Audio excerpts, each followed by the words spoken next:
మాజీ ముఖ్యమంత్రి వైఎస్ఆర్సీపీ అధ్యక్షుడు వైఎస్ జగన్మోహన్ రెడ్డి ప్రస్తుతం ప్రెస్ మీట్ నిర్వహించి అందులో భాగంగా మాట్లాడుతూ ఆంధ్రప్రదేశ్ రాష్ట్రంలో జంగిల్ రాజ్ రాజ్యం నడుస్తుందని చెప్పేసి బాధితుల మీదే కేసులు నమోదు చేస్తున్నారని ఇటీవల ఏదైతే వైఎస్ఆర్సీపీ సిఆర్డీఏ పరిరక్షణ కమిటీ పేరుతో రాజధాని ప్రాంతంలో రైతుల మధ్య విధ్వంసులు సృష్టించడానికి వెళ్ళినటువంటి నేపథ్యంలో అక్కడ జరిగినటువంటి సంఘటన ఏదైతే ఉందో దాని గురించి మాట్లాడుతున్నాడు. అయితే ఇదే అంశానికి సంబంధించి మరిన్ని విషయాలు తెలుసుకోవడానికి మనతో పాటు ఉన్నారు ఆంధ్రప్రదేశ్ రాష్ట్ర కమ్మ కార్పొరేషన్ డైరెక్టర్ అడిసిమిల్ శ్రీనివాసరావు గారు. సార్ నమస్కారం అండి. నమస్కారం అండి. సార్, ఓ పక్క మేము రైతుల కోరిక మేరకు మేము అక్కడికి వెళ్తే మా మీద దాడులు చేసి మా మీదే కేసులు పెడతారా? దీనికి మించిన జంగిల్ రాజ్ రాజ్యం అక్కడ నడుస్తుంది. మా మీద హత్యాయత్న ప్రయత్నం చేశారు, మా వాళ్ళ మీద దాడులు చేశారు, తెగబడ్డారు, కార్ల అద్దాలు ధ్వంసం చేశారు. ఇంత నిరసన కాండ చేసిన పోలీస్ వ్యవస్థ నిద్రపోతుందని చెప్పేసి మాట్లాడుతున్నారు జగన్మోహన్ రెడ్డి. ఏమంటారు? ఇప్పుడు ఆనవాయిలైంది అర్థం చూసుకుంటే అర్థం బహుముఖమైందంటారు. ఇప్పుడు అర్థం ఎప్పుడు చూసుకున్నాడు, అర్థం చూసుకున్నాడు ఇంకో ముఖం కనపడుతుంది. అందులో ఇదేట్రా బాబు ఇంకో ముఖం కనపడింది అంటారు. దాన్ని పూర్వం ఎప్పుడో అద్దాలు అయ్యి అలవాటు లేనప్పుడు, కొత్తగా అద్దాలు వచ్చినప్పుడు దాని మీద ఒక సామెత వచ్చిందన్నమాట. ఆనవాయితీ లేని అర్థం చూసుకుంటే అర్థం బహుముఖమైంది అని. అలాగా వీళ్ళకి అసలు అలవాటు లేని పని అది. ఏంటి, ఎవరికన్నా కష్టం వచ్చినప్పుడు ఆదుకోవడానికి వెళ్ళటం, వాళ్ళని పరామర్శించటం, ఎవరిని ఏదైనా అన్యాయం జరిగిన వాళ్ళకి, ఇది వాళ్ళకి అలవాటు లేని పని. వాళ్ళ హయాంలో అసలు లేదు. ఇందులో మీకు ఇంకోటి ఏంటంటే, వాళ్ళ మీద దాడి జరిగింది, రైతులు అడ్డుకున్నారు, కోడిగుడ్లు గిరేశారు అని వాస్తవం.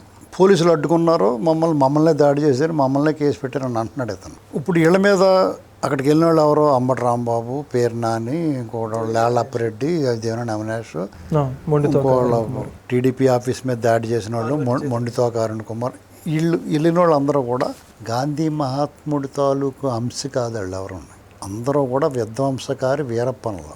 ఒక్కొక్కడు నోటితోటి, ఒక్కొక్కడు చేతలతోటి, మాటలతోటి, కొంతమంది చేతలతోటి వీళ్ళు విధ్వంసం సృష్టించి సమాజంలో అల్లజడ్డ రేపిన వ్యక్తులు. ఆఖరి రాస్తాను అమితాబ్ బచ్చన్ సినిమా ఒకటి వచ్చింది. దాని మూలం ఏంటంటే, నిన్న మొన్న చనిపోయాడు భాగ్యరాజే గారు, తమిళనాడు. ఆయన కథనంతో భారతీరాజు గారి సినిమా ఖైదీ వేటని కమలాసన్ గారిది తెలుగులో డబ్బింగ్ వచ్చింది, తమిళ సినిమా. అందులో రేవతి, కమలాసన్ వీళ్ళందరూ యాక్ట్ చేశారు. కమలాసన్ గారు డబుల్ ఫోటో, తండ్రి కొడుకులు ఉంటారు.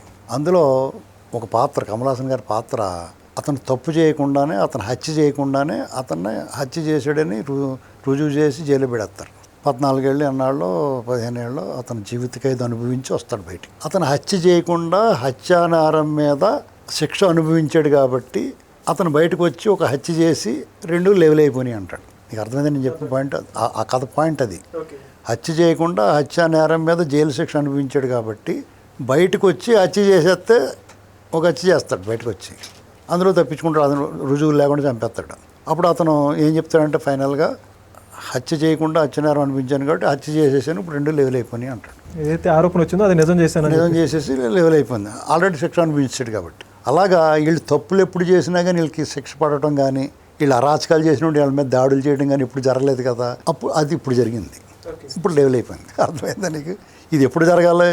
జగన్మోహన్ రెడ్డి హయాంలో వీళ్ళు అమరావతి గురించి నోటుకొచ్చినట్టు మాట్లాడినప్పుడు, ఇది శ్మశానం అన్నప్పుడు, ఎడారి అన్నప్పుడు, పరదాలు కట్టుకుని తిరిగినప్పుడు, 3 రాజధానులు శిబిరాలు వేసినప్పుడు, వీళ్ళ అమ్మవారికి పొంగళ్ళు కూడా ఇవ్వకుండా ఆపినప్పుడు, పచ్చి బాలింతరాలు పొత్తుగడుపు మీద తన్నినప్పుడు, వాళ్ళ ఇళ్ల మీద డ్రోన్లు ఎగరేసినప్పుడు, వాళ్ళు కట్టు బొట్టు తినే ఆహారం మీద వ్యాఖ్యానాలు చేసి వాళ్ళందరినీ కించపరిచినప్పుడు ఈ దాడులు జరగాలి. అప్పుడు జరగలేదు కాబట్టి ఇప్పుడు జరిగింది, 2 లెవెల్ అయిపోయింది. పైగా మీరు అక్కడికి ఎందుకు, మీకు పని ఏంటి? మిమ్మల్ని ఎవరు వెళ్ళమన్నారు అక్కడికి? మిమ్మల్ని ఎవరు రమ్మన్నారు? మమ్మల్ని రైతులు రమ్మన్నారు, 10 మంది రైతులు ఉన్నారు, భూములు లాక్కుంటున్నారు ప్రభుత్వం అన్నారు. ఫర్ ఎవర్ కైండ్ ఇన్ఫర్మేషన్, ప్రభుత్వం భూములు లాక్కోలేదు. 29,000 మంది రైతులు 33,000 ఎకరాలు భూ సమీకరణకి ఇచ్చారు పూలింగ్కి. ఈ 10 మంది 20 మంది రైతులు ఇవ్వలేదు.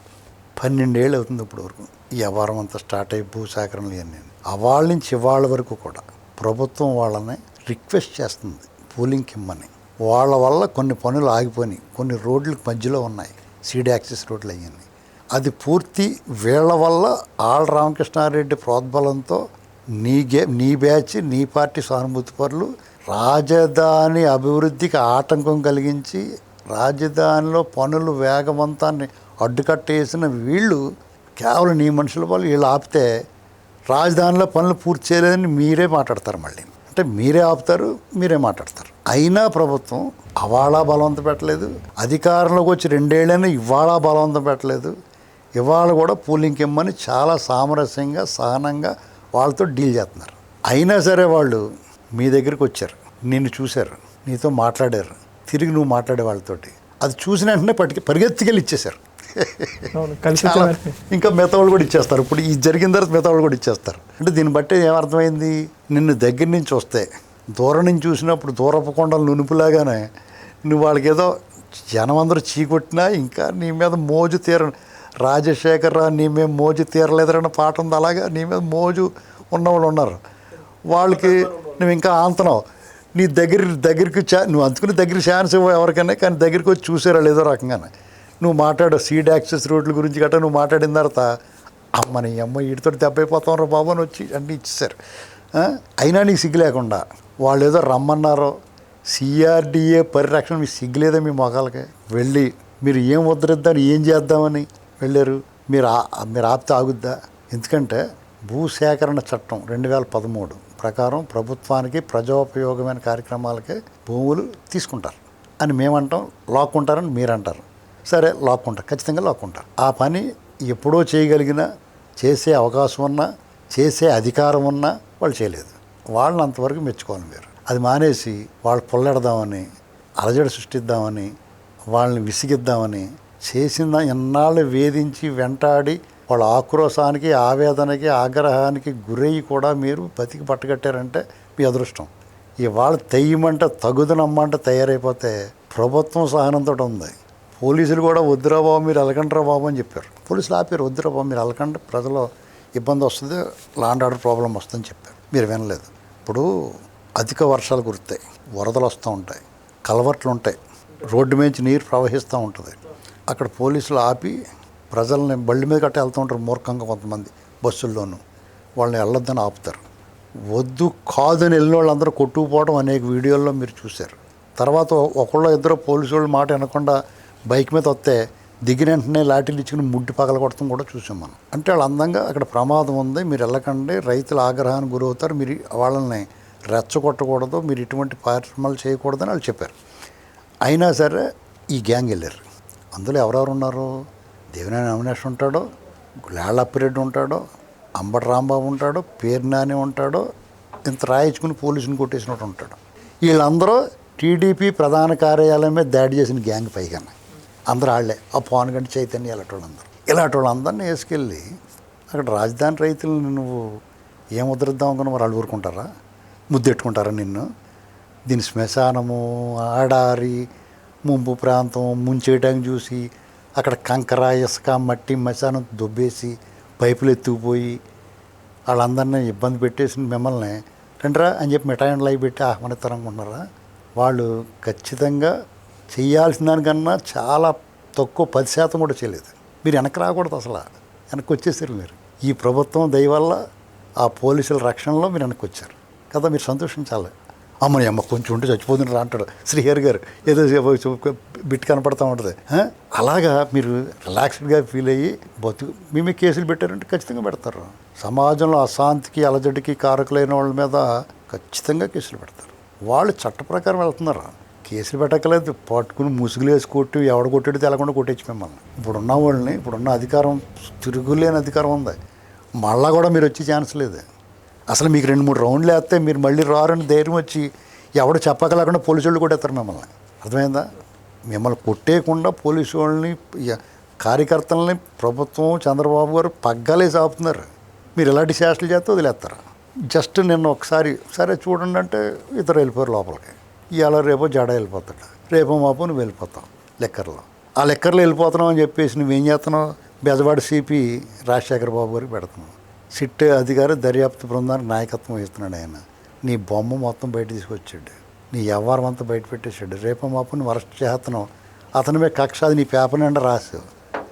నీ పేపర్ నిండా రాస్తే ఆయన ఎంత మర్యాదగా ప్రభుత్వాన్ని అనుమతి అడుగుతున్నాడు. అయ్యా నా మీద ఈ అభూత కల్పనలో అసత్య ప్రచారాలు చేస్తున్నారు, వీళ్ళ మీద చర్యలు తీసుకోవడానికి అనుమతి ఇవ్వండి అని అడుగుతున్నాడు ఆయన. మామూలుగా అయితే మిమ్మల్ని అందరినీ తీసుకెళ్ళి మోకాళ్ళ శస్త్రచికిత్స అని ఇప్పుడు డాక్టర్ గురవారెడ్డి గారిని తీసుకొచ్చి మోకాళ్ళ చెప్పులు మార్పించి వాళ్ళందరికన్నా ఆ పని చేసాడా? చేయలేదు కదా. మీరు బతుకు జీవుడా అంటే బతకకుండా ఇంకా గరగాట ఆడతారా మీరు? సిగ్గు లేకుండా ప్రెస్ మీట్లు పెడతావు నువ్వు. రేపో వాపో ప్రెస్ మీట్లు పెడతాం కూడా ఛాన్స్ ఉండదు. ఖచ్చితంగా నువ్వు ఎవరిని కెలకూడదు వాళ్ళని గెలుకో, ఎవరి జోలికి వెళ్ళకూడదు వాళ్ళ జోలికి వెళ్ళి. నువ్వు అమరావతిలోకి వెళ్ళావు. చంద్రబాబు నాయుడు గారు ఇంకా రాష్ట్రంలో నీ చేష్టలో అన్నీ భరించున్నాడు. అమరావతి అనేటువంటిది ఆంధ్రుల రాజధాని, ఏకైక రాజధానిగా రాజముద్ర పడిన తర్వాత నానా బాధలు పడి ప్రజలందరినీ సమాయత్తం చేసి 3 ప్రాంతాల ప్రజల చేత అమరావతి రాజధాని అనిపించి నిన్ను ఘోరంగా ఓడించి తిరిగి దానికి పెట్టుబడులు సాధించి ఒక కొలుక్కి తీసుకొచ్చి ఒక రూపురేఖ తీసుకొస్తున్నప్పుడు మళ్ళీ నువ్వు అడుగడితే నువ్వు చేసిన మిస్టేక్ ఏంటి తెలుసా? అమరావతి పర్యటన పెట్టుకోవడం మీ బ్యాచ్. ఇక మీకు క్షమాభిక్షే ఉండదు. కార్యకర్తలు మళ్ళీ కుట్టినా భరించాడు, ఆయన్ని తిట్టినా భరించాడు, పవన్ కళ్యాణ్ గారిని తిట్టినా భరిస్తున్నారు. రాష్ట్రంలో మీరు ఎన్ని అసత్య ప్రచారాలు చేసినా ఎంత ఇది చేసినా భరిస్తున్నారు. కానీ నువ్వు అమరావతి జోలికి వెళ్ళే చూడు, నీ పని అయిపోయింది. నువ్వు వెళ్ళకూడదు, నీకు తెలియకూడదు. దక్షిణం వైపు గదికి వెళ్ళకండ్రా బాబు అని చెప్తారు, నువ్వు అందులోకి వెళ్ళకూడదు. అంతే వెళ్ళేమంటే అయిపోతుంది, చంద్రముఖి పట్టేసుకుంటుంది నేను. నీ పని అయిపోయినట్టే. ఎవరిని విడిచిపెట్టరు. అంబటి రాంబాబుకి మళ్ళీ ఇంకోసారి పంగ విడదీస్తారు, ఏం అనుమానం లేదు. నీ పేరు నాని జోకర్ కింద చూస్తున్నారు. దూకుడు సినిమాలో బ్రహ్మానందం గారిలాగా అతను ప్రెస్ మీట్లు పెట్టి నాగార్జున గారు ప్రైజ్ మనీ నాకే ఇవ్వాలని ప్రెస్ మీట్ పెడుతున్నాడు అతను. అది కామెడీ కింద ఉంది. ఎందుకంటే నిన్ను వాళ్ళు వదిలేస్తే వాళ్ళ దయాధ్యక్షణల మీద నువ్వు రోడ్డు మీద తిరుగుతున్నావు. నువ్వు అది ఇంకా రెచ్చిపోయి మాట్లాడుతుంటే, ఒక కుక్క మురుగుతూ ఉంటుంది, దాన్ని అదిలించినంతకాలం మురుగుతుంది, అదిలిస్తే తోక ముడుచుకుని వెళ్తుంది. అదే పని చేస్తారు రేపొద్దున మీరు.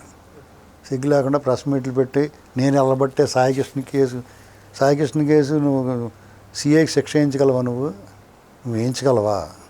నువ్వు వెళ్ళకపోయినా అతని మీద కేసు పెట్టారు. అలాంటి మచ్చ మరక ఇష్టపడరు. అది ఆల్రెడీ కోర్టులో వేశారు, ఐపీఎస్ కార్పొరేషన్ పిటిషన్ వేశారు. అతని మీద హత్యా నేరం మోపారు, కేసు నమోదు చేశారు, అతను అరెస్ట్ చేశారు. దానికి సంబంధికులు అందరినీ సంబంధం ఉన్న వాళ్ళందరినీ అరెస్ట్ చేస్తున్నారు. నువ్వు ఏ రోజైనా నీ హయాంలో వేలాది ఇన్సిడెంట్లు జరిగినాయి, అస్సలు నువ్వు పట్టించుకున్నావు? నువ్వు అసలు నీకు తెలుసా ఇలాంటివి జరిగినట్టు? కాబట్టి నువ్వు ఎంత తక్కువ మాట్లాడితే నీకు అంత వాల్యూ ఉంటుంది. ఏంటి ఉన్న వాల్యూ అసలు తగ్గిపోయింది, అది ఇంకా పోద్ది. ఇప్పుడు బ్యాటరీ ఛార్జింగ్ అయిపోతున్నప్పుడు వాడలేదనుకో కాసేపు, అది కొంచెంసేపు ఉంటుంది, అయినా వాడేస్తుంటే అయిపోద్ది. నీ పరిస్థితి అది. ఇప్పటికే నువ్వు అడ్రస్ లేకుండా పోయావు. మళ్ళీ ఎలక్షన్ వచ్చిందనుకో ఆచూకు కూడా ఉండదు. ఈ లోపల నువ్వు చాలా సుప్రయత్నం చేస్తున్నావు.